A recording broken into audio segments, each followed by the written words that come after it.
For the Love of Pete by David Kurtz. Fade in, exterior, high above the desert floor, day. A crusty two-seater single-engine plane flies erratically over a featureless desert. Super, Christmas Day, Arizona, somewhere near the Mexican border. In the distance, the border fence stretches beyond the horizon. Interior, plain, day. Joy, very early 30s, holds the yoke in one hand and a map in the other. Joy is drop-dead gorgeous and speaks with a slight French accent. She's in desert camouflage shirt and pants, her raven black hair swept back in a ponytail. Beside her sits Peter Lamb, a white-knuckle grip, on the edge of his seat. Peter, very late 30s, trim and fit, is neatly pressed pleated khakis and a high-end polo shirt, wears a Chicago Cubs baseball cap. Behind Peter's seat is a leather attaché case, neatly atop a top-of-the-line carry-on suitcase. Behind Joy is a well-worn Armée de l'Air insignia duffel bag. Joy holds the yoke steady with her knees as she dusts off and puts on her retro aviator sunglasses. Peter stares at his clenched knees, one eyeball on Joy, freaked. Joy sees his distress and puts both hands back on the yoke. Nervous, baby? Approaching the fence, U.S. Border Patrol vehicles come into view. Joy cuts the engine. Exterior, Border Patrol vehicles, day. The plane's shadow crosses the roofs of the SUVs as it glides silently over the border. Interior, plane, Mexico, day. Joy tries to restart the engine. It won't start. Problem? Why would you think that? The plane slowly loses altitude as Joy works the choke and the master switch. The propeller twitches and quits. Don't mean to offend you, but is something wrong? I don't know. You flew fighter jets. What do you mean you don't know? You want to hear it again? No pressure from me. Anyway, what's the worst that can happen? Where are the parachutes? She shoots him a "you must be kidding" look. Relax, mon chéri ami. This baby can glide for miles. Further without you weighing us down. So I should bail out. This was your idea, your show. I'm just saying. Exterior, desert floor, day. The plane continues to lose altitude. A family heading for the fence hits the ground. Why couldn't we just climb the fence like everybody else? Interior, plane, day. Multiple flashes of lightning come from all directions. Joy is momentarily shaken, then recenters. It's always like that in the desert this time of year, but it never rains. The ground is coming up faster. The engine starts and sputters out. Joy calmly continues cranking the engine. Suddenly, there's a torrential downpour. Joy tries the wipers. They won't work. You should get your money back on this shit box. My money? Don't worry, I've got this. Powerless, the plane swoops in toward a tiny strip of dirt carved out of the heavy brush and cacti. A few cows graze on runway weeds as the dirt turns to mud. Always Mr. Negative. Well, guess what, Monsieur Gloomy-Guts? Welcome to Mexico. Exterior, plane, day. Nous sommes arrivés. Brace! What do you mean, my money? The plane careens down the runway in an eruption of flying mud and comes to rest on Peter's now wingless side. Both are alive but unconscious. Blood oozing from a small gash on his forehead, Peter's face rests peacefully in the open window, smack up against the face of an undernourished cow. There's an eerie silence, but for the occasional moos from the few scattered cows. The midday sun reflects off the mud-splashed wreck as the rain stops and the sun comes out. Interior, San Francisco International Airport, day. The airport is decorated for the holidays, Christmas carols playing in the background. Super. 2 days earlier, Christmas Eve. Agitated passengers congregate at the departure and arrival TV screens. Insert, departure TV screens, all flights read, delayed or cancelled. Joy, in a tailored suit and heels, her hair up in a tight bun, is seated in a waiting area outside TSA security. She stares blankly, anxiously tapping her fingers.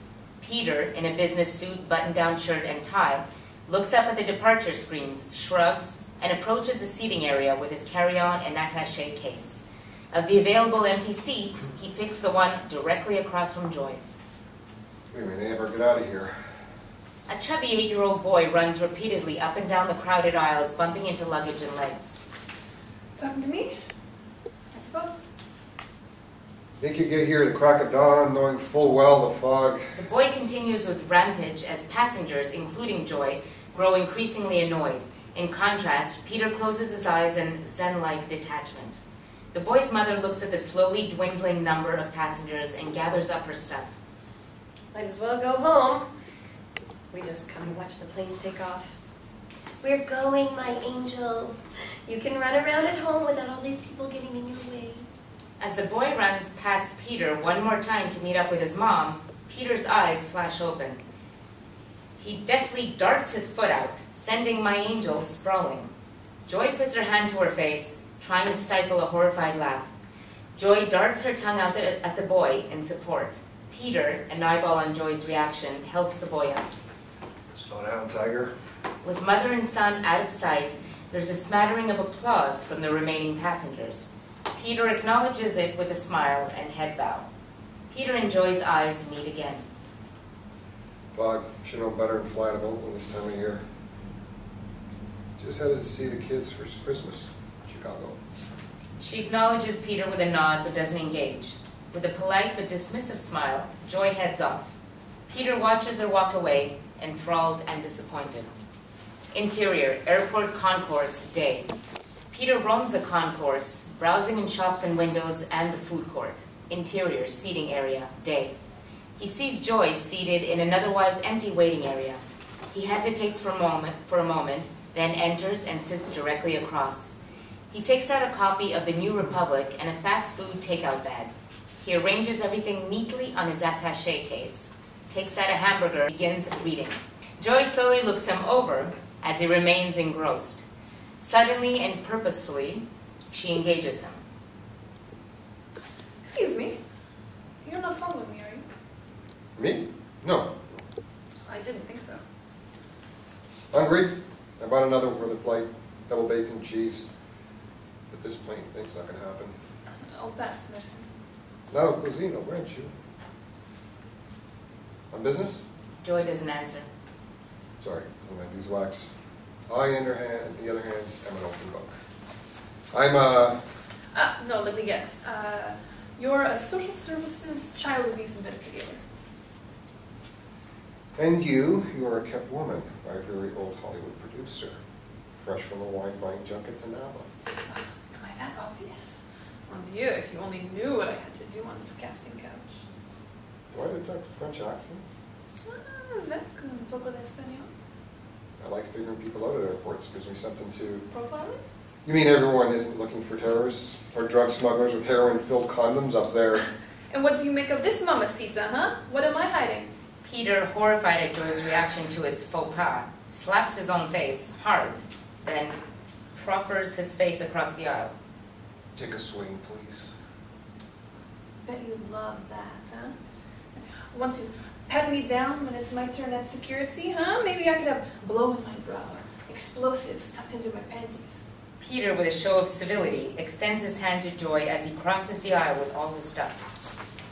Peter Lamb, investment banker. I profiled that the minute I saw you. It's that I stole your money and I'm proud of it look. Man has to have pride in his... And tripping little boys, huh? You don't really hate kids, do you? Only other people's.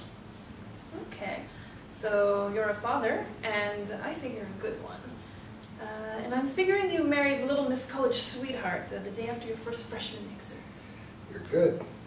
But we're divorced. Ink is still wet. But 2 great kids, every other summer and every Christmas. A grandmotherly woman with her luggage and shopping bags enters the area. She picks a seat directly behind Joy, also in an empty aisle, her head back in an eavesdropping position. Sorry, I shouldn't have joked. I don't know your name. Joy. Joy. Dying to see the kids? Do I have a choice? Peter moves closer and scrolls through photos on his iPad. Insert, photo of the kids, the boy holding a doll. That's Ariel. She's 7. And I suppose the boy is Times New Roman? Cute. That's just good old Jack. He's 3 and getting a zillion trucks and baseball bats for Christmas. before he gets to attach that doll. Back to scene. Joy looks at Peter with admiration and a smile. That was my house in Chicago. I lived in San Francisco, now I'm a refrigerator near the Bay Bridge. For some reason, I'm not feeling that sorry for you. No. It's a nice enough box. Stainless steel, side by side, water in the door. I'd rather talk about you.